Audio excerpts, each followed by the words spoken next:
విరామం తర్వాత జీవనజ్యోతి కార్యక్రమానికి పునఃస్వాగతం. డాక్టర్ గారు, ఆకలి మందగించే సమస్య నివారణకు ఉపకరించే ఆయుర్వేద ఔషధం ఏ విధంగా తయారు చేసుకోవాలో వివరిస్తారా అండి? ఈ ఔషధం తయారు చేసుకోవడానికి మనం మొట్టమొదటి తీసుకునేది ఏంటంటే త్రికట్టుకాలు.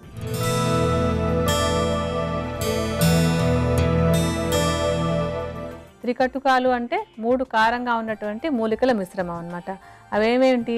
సొంఠి, పిప్పళ్ళు, మిరియాలు, మూడింటిని కలిపి త్రికట్టుకాలు అంటాం. ఇందులో ఉన్నటువంటి సొంఠి, మిరియాలు, పిప్పళ్ళు 3 కూడా కొంచెం కారం రుచి కలిగినటువంటివి. ఇవి అగ్నిని దీపింపచేయటంలో చాలా బాగా ఉపయోగపడతాయి అన్నమాట.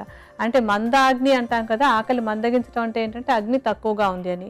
ఆ అగ్ని పెరిగి ఆకలి బాగా వచ్చేటట్టుగా చేయడానికి ఈ 3 మూలికలు చాలా బాగా ఉపయోగపడతాయి.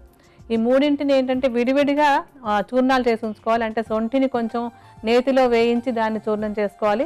అలాగే పిప్పళ్ళను కూడా విడిగా కొంచెం నేతిలో వేయించి దాన్ని చూర్ణం చేసుకోవాలి. మిరియాలని మామూలుగా చూర్ణం చేసేసుకోవచ్చు. ఈ మూడింటిని కలిపి ఒక 100 గ్రాముల పరిమాణంలో తీసుకోండి.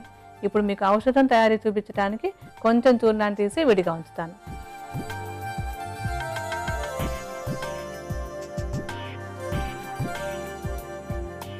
ఆ తర్వాత తీసుకోబోయేటువంటి మూలిక వాము.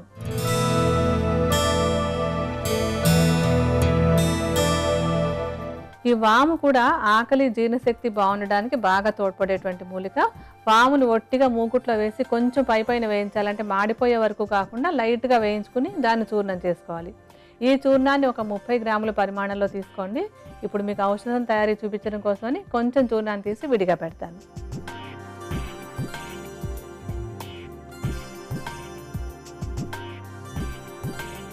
ఆ తర్వాత మూలిక జీలకర్ర.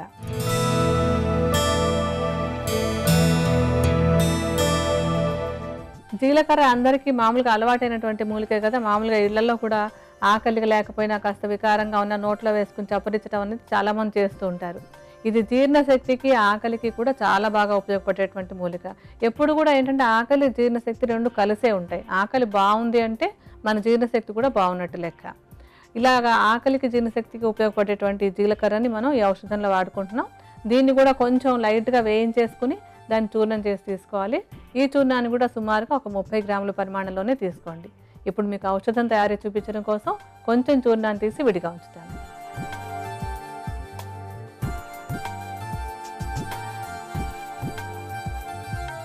ఆ తర్వాత మనం తీసుకోబోయేటువంటిది ఇంగువ.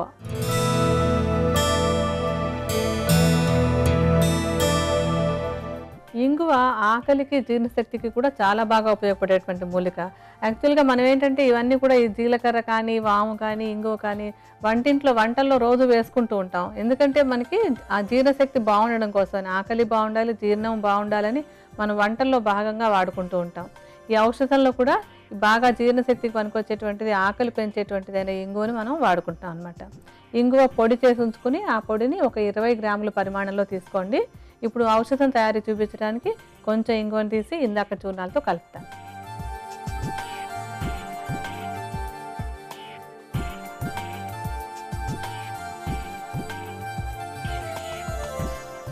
ఆ తర్వాత మనకు కావాల్సినటువంటిది ఆఖరిది అయినటువంటిది ఏంటంటే సైంధవ లవణం.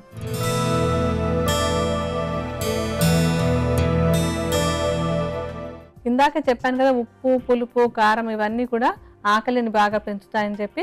అందులో సైంధవ లవణం ఇతర హాని ఏమీ చేయకుండా ఆకలిని పెంచడంలో బాగా ఉపయోగపడేటువంటి మూలిక. ఈ సైంధవ లవణాన్ని మెత్తగా దంచుకుని దాన్ని పొడిలాగా చేసుకుని సుమారుగా ఒక 20 గ్రాముల పరిమాణంలో తీసుకోవాలి. ఈ చూర్ణాన్ని ఇప్పుడు కొంచెం తీసి మిగతా చూర్ణాల మిశ్రమంలో కలుపుతాను.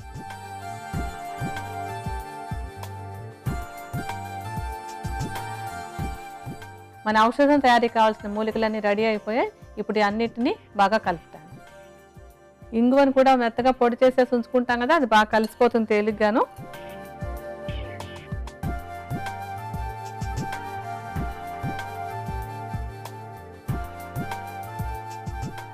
ఈ చూర్ణాలన్నింటినీ బాగా కలిపేసుకుని ఒక సీసాలో పోసి పెట్టుకోండి. గాలి వెళ్లకుండా ఉండేలా చూసుకోండి. ఇలా పెట్టుకున్నటువంటి చూర్ణాన్ని ఎలా వాడుకోవాలంటే, ఆకలి మందగించినటువంటి వాళ్ళు ప్రతిరోజు ఒక చెంచాడు చూర్ణాన్ని కొంచెం పల్చటి మజ్జిగలో కలుపుకొని తాగొచ్చు. అలా కాకపోతే అన్నం తినేటప్పుడు మొట్టమొదటి ముద్దలో ఈ చూర్ణాన్ని వేసుకుని వేడివేడి అన్నంలో కొంచెం నెయ్యి కూడా కలుపుకుని ఒక్క ముద్ద పొద్దున్న ఒక ముద్ద, సాయంత్రం అన్నంతో పాటు తీసుకోవచ్చు. అంటే అన్నంతో అయినా తినచ్చు, లేకపోతే మజ్జిగతో కలుపుకునైనా తీసుకోవచ్చు.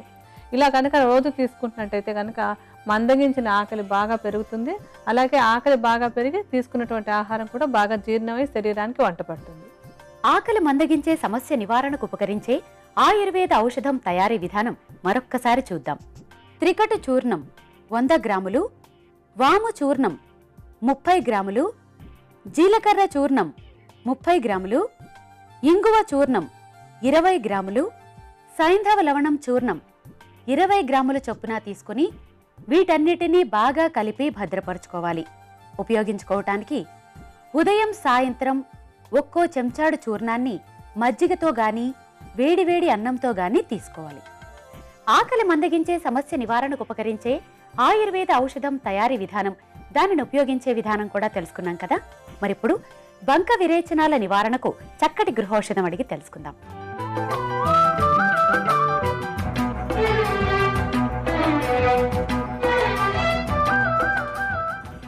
డాక్టర్ గారు, బంక విరేచనాల నివారణకు చక్కటి గృహౌషధాన్ని తెలియజేస్తారా అండి? ఈ బంక విరేచనాల సమస్య ఉన్న వాళ్ళు ఏం చేయాలంటే, మెంతులు ఉంటాయి కదా, సుమారుగా ఒక చెంచాడు మెంతులు తీసుకుని దాన్ని ఒక అరకప్పు పెరుగులో నానబెట్టి ఉంచుకొని, అంటే రాత్రి నానబెడితే పొద్దున, పొద్దున నానబెడితే రాత్రి తీసుకోవాలి. ఆ పెరుగుని, మెంతుల్ని రెండింటిని కలిపి బాగా నవిలేసి తినేసినట్టయితే కనుక ఈ బంక విరేచనాల సమస్య బాగా తగ్గుతుంది. చూశారు కదా, బంక విరేచనాల నివారణకు పెరుగులో నానబెట్టిన మెంతులు ఎంత బాగా ఉపకరిస్తాయో. మరిప్పుడు ఆకలి మందగించే సమస్య నివారణకు యోగాలో ఉన్న పరిష్కార మార్గాలను చిన్న విరామం తర్వాత తెలుసుకుందాం.